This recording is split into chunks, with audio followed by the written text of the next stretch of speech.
Srinivasan, and I am a research fellow with One World Connected, a research project based out of the University of Pennsylvania, and we try and understand the ways in which connectivity is bringing the next billion online.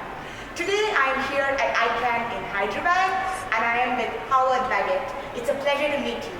The ISOC Reception that's happening there is a huge cultural gala that's being hosted that's really, really incredible in terms of the color and vibrancy that it's got to this space.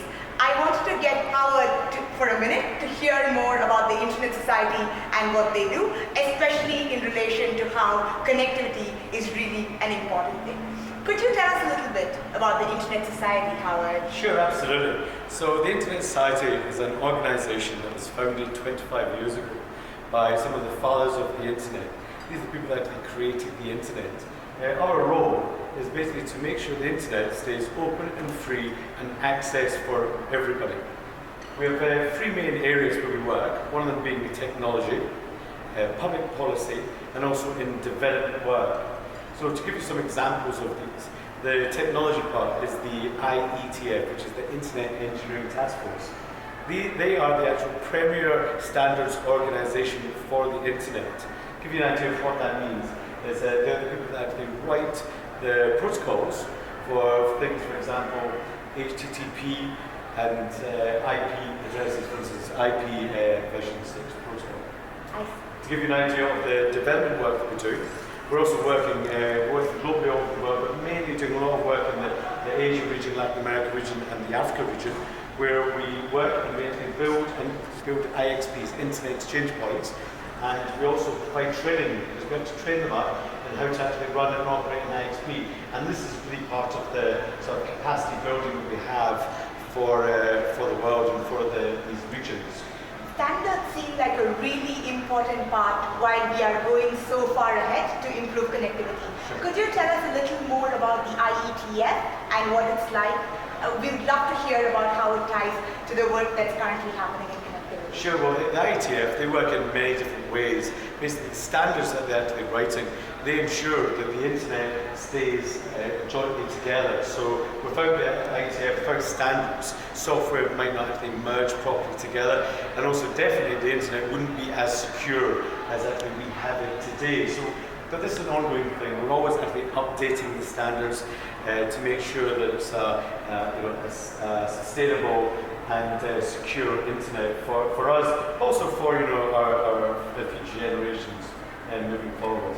I also would love to hear about some of these capacity building initiatives that you have going on across the world in relation to development. Could you talk about how exactly this is creating change and how it's important for us to focus on Internet exchange points while building out connectivity initiatives? Well, absolutely. It's all part of the Internet ecosystem. For example, we were working with the Africa, we always continue to work with them, but we were working with the African Union, where our mandate was to build and train IXPs and exchange points in the region.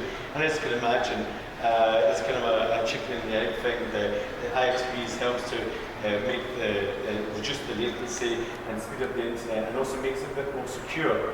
So, and with that, then we also need other certain parts of the infrastructure. But this is really a major part of Internet infrastructure. Thank you so much. I have learned so much about connectivity and standards and how they tie it together so well.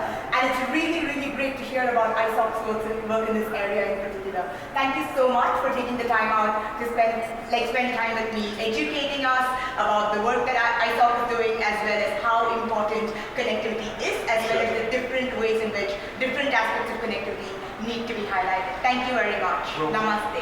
We do actually have ways also where you can actually get involved in the IETF.